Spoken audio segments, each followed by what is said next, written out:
It's one thing when you get a new computer and it's missing accessories or has software bugs, but imagine you get a new laptop and it reeks of cat urine. Dude, you got a Dell that needs to go outside. I'm Jen Markham on Buzz 60. Dell's Latitude series is described as laptops for mobile professionals on the go. But at least one model smells like a cat had to go. As owners of the Dell Latitude E6430U took to the company's support forums to complain their machine had an awful smell, nearly every user described as some variation of very strong cat pee.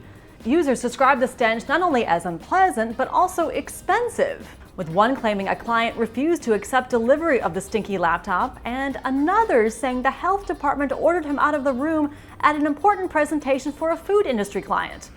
A Dell representative posting on the same forum said the smell is not a health hazard and was caused by a manufacturing problem that's now been changed, and users are asked to return the laptops to Dell for a replacement. Man, that is one returns department I wouldn't want to work in. Buzz 60. Now you know, pass it on.